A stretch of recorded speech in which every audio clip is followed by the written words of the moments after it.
Bonjour à tous, bienvenue sur le site boursetechnique.com.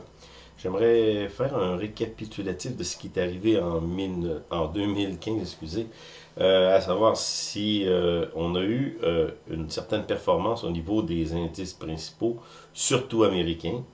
Donc, j'aimerais qu'on regarde au niveau canadien, TSX, qu'on regarde aussi Standard & Poor's, qui est l'indice le plus suivi aux États-Unis, l'industriel, c'est-à-dire le Dow Jones, qu'on regarde aussi les devises, Canada, US, et aussi, pour finir, pour terminer, qu'on jette donc un coup d'œil sur l'or et l'argent. Donc, 2015 a été une année de surplace au niveau des États-Unis pour les principaux indices. Cependant, on a vu que le Dow Jones Transport et même New York ont subi des corrections. On est débuté avec un pointage et on a perdu de ces pointages-là, pas pour le Standard & Poor's. Donc, tout de suite, on va aller avec le TSX pour débuter. Le TSX pour 2015. On va s'ajuster. 2015, on a débuté l'année avec, excusez, avec 1500, 15 000 points, excusez, 15 000 points, 15 100 points à peu près. Et durant toute l'année 2015, on a subi une correction. Aujourd'hui, on ferme, on a fermé au mois de décembre, qui n'est pas encore terminé, mais qui finit. On a fermé à 13 000, donc on a perdu 1500 points à peu près. Et d'une manière certaine, on peut dire que le TSX est en correction. Ici, la tendance à long terme a été brisée en août-septembre. On a repris en décembre, décembre, pas grand-chose. Au contraire, si on regarde le RSI, on poursuit une tendance baissière qui s'était amorcée ici. On voit que la cassure est arrivée ici. Et maintenant, le TSX continue à descendre. Ici aussi, on regarde l'histogramme de MAC. On a une confirmation évidente que la chute se poursuit. Pour ce qui est du TRIX, qui donne toujours un signal un peu retardataire, mais qui est confirmé ici, on est en situation baissière. Donc, 2015, on continue, fin 2015, on poursuit la baisse qui avait été entamée. On va voir un petit peu plus tard qu'est-ce que 2016 nous réserve. Maintenant, nous allons aller voir le Standard & Poor's. Standard & Poor's, qui 2015, ici on a janvier 2015, on voit qu'on avait à peu près, on est monté à des sommets 2100, 2115. Tout le long de l'année, on avait eu ce sommet qui avait été atteint ici. Tout le long de l'année, on voit très bien 2015 qu'il ne s'est rien passé de significatif, sauf ici cette briseuse qui est arrivée en août-septembre, qui d'une manière évidente a cassé une tendance très très long terme qui s'était développée. Donc, on aurait dû sortir, prendre des positions contre le marché ici, même si on a eu toute une remontée en octobre. Pour moi, c'est une reprise de l'espoir. Donc, on en est rendu ici fin décembre, où décembre ne nous a pas montré de vigueur. Donc, on continue, selon moi, à poursuivre une tendance qui va être baissière. On a ici le RSI qui confirme ce que j'ai dit. Et on a une autre indication ici au niveau de 2015. Si on voit les sommets qui étaient ici, même si on est allé chercher des sommets semblables, les petits sommets ici sur le RSI ne sont pas aussi hauts que les précédents. Donc, ça nous démontre une situation de divergence. Et puis c'est assez évident ici sur le Standard & Poor's qu'on a une divergence négative qui pourrait mener l'indice dans des creux de plus en plus représentatifs. Si on regarde l'histogramme de MAC, on est encore en situation baissière à partir justement du début 2015. L'histogramme de MAC est descendu comme ça, même si ici on était comme stable. Le TRIX nous démontre la même chose, excusez. Donc, pour moi, je pense que 2016 va être vraiment baissier. C'est à suivre. Je vois pas comment les indices, les deux principaux indices, Dow Jones et cet indice-ci, pourraient nous faire des surprises à la hausse, mais ça va être à suivre. Le Dow Jones. Pour le Dow Jones, la situation est à peu près semblable. Excusez. On a une longue tendance qui s'était développée depuis 2009. On voit très bien ici des grands points où la tendance a été retestée et tout allait bien jusqu'à la fameuse cassure de août 2015 où d'une manière évidente, on a eu cette cassure de la tendance très très long terme. Sur le RSI, même chose. Et on est à peu près à la même situation que le Standard & Poor's. Cependant, on voit très bien à cause du RSI ici qu'on a cassé cette longue tendance et que celle-ci s'en va vers le bas, que c'est baissier. Si on se reporte à ce qu'on a vu dans les périodes dans les années 2007-2008 où on a eu un crash assez important, ben, comme je l'avais dit dans une autre vidéo, ici, selon moi, c'était la reprise de l'espoir. Je le réitère, je pense vraiment qu'on a eu une reprise en octobre, novembre et décembre, on est encore qui n'est pas terminé, d'ailleurs, on reste une journée ou deux, qu'on est encore en situation qui, d'après moi, pourrait pas revirer. Tout peut arriver, mais je ne penserais pas. Et ici, le RSI nous montre très bien que la tendance suit la baisse. Pour l'histogramme de MAC, même chose. Confirmation du TRIX. Donc, on est dans une situation très précaire qui pourrait nous apporter des surprises négatives au cours de 2016. Maintenant, on va jeter un peu le Dow Jones Transport qui, lui, est en situation baissière d'une manière claire. Dow Jones Transport, la tendance, je ne l'ai pas tracée, j'aurais dû, si on la trace, on arrive à ici, où on a connu sur le prix c'est la même chose, un revirement de la situation, on voit les moyennes mobiles à long terme, où on assiste maintenant à une baisse qui va continuer, se poursuivre en 2016 certainement.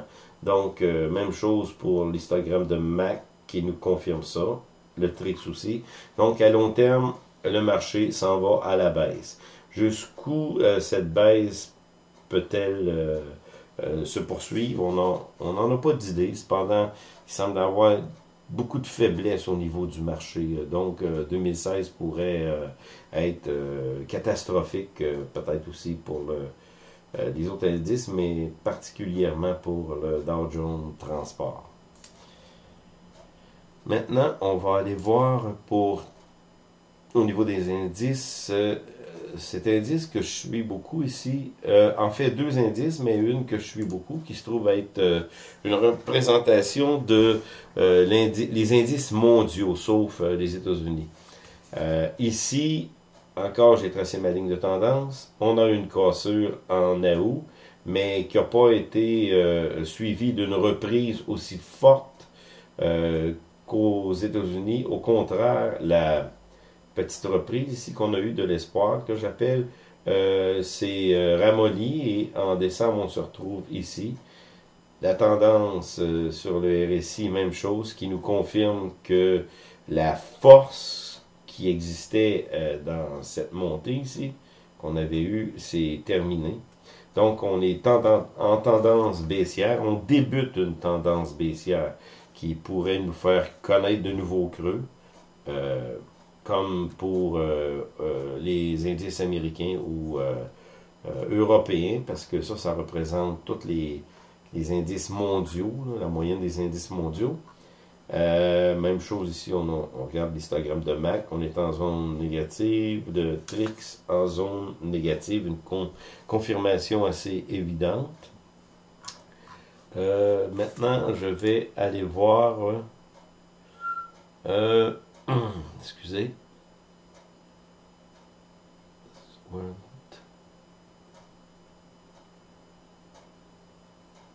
je vais aller voir le... Oh, c'est l'indice, ok, c'est mon indice que je cherchais. L'indice CRB, c'est l'indice qui représente les matières premières.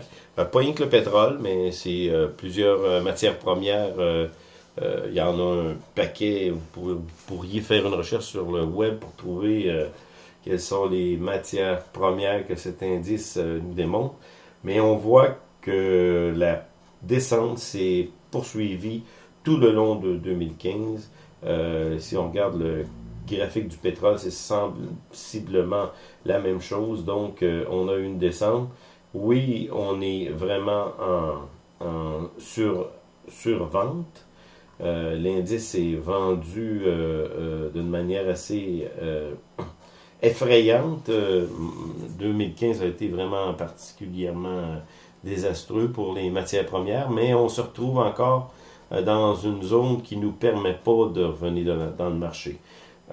Pour connaître un creux ou un sommet, on ne doit jamais, en suivant une tendance, on ne doit jamais anticiper si le creux est atteint ou le sommet est atteint.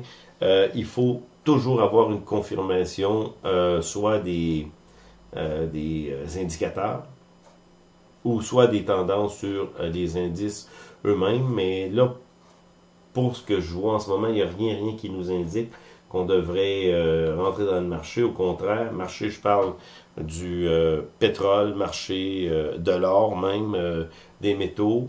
La correction se poursuit. Cependant, on voit qu'ici, les indices, les indicateurs comme le TRIX, l'histogramme de MAC, le RSI, si on parle toujours long terme, sont vraiment dans des creux vraiment historiques même. On a des creux qui sont plus bas que ce qu'on a connu dans les années 2000. Donc, c'est vraiment désastreux au niveau des matières premières, mais il faut attendre. Peut-être qu'en 2016-2017, on pourrait connaître un revirement, mais rien ne nous le démontre encore. Donc, on va aller voir les deux devises que je suis de très près. La devise canadienne, qui... excusez, je suis rendu dans le CRC. La devise canadienne, qui, elle, est intimement reliée au pétrole et aux matières premières. Donc, on voit très bien que ce qu'on a connu comme baisse reflète vraiment la situation dans les matières premières, dans le pétrole. Notre dollar canadien 2015 était à, mettons ici, on avait 85, on a eu une méchante débarque 2 janvier jusqu'à février. De 86 à 78, on a eu comme une reprise. Si on suit le pétrole, c'est dans les mêmes temps qu'on a eu comme une fausse reprise. On s'est rendu à 82 cents et maintenant, on vient de fermer à 72,2 sous du dollar. C'est très préoccupant, catastrophique pour le dollar canadien. Donc, toute la matière première surtout le pétrole qui a dégringolé, affecte directement la valeur de notre monnaie. Au niveau de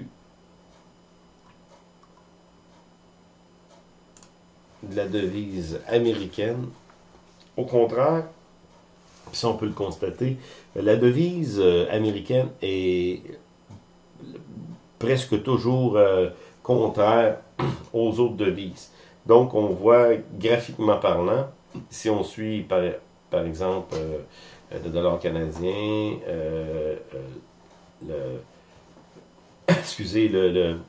la livre, peu importe l'euro, on voit qu'il y a toujours une corrélation, mais contraire.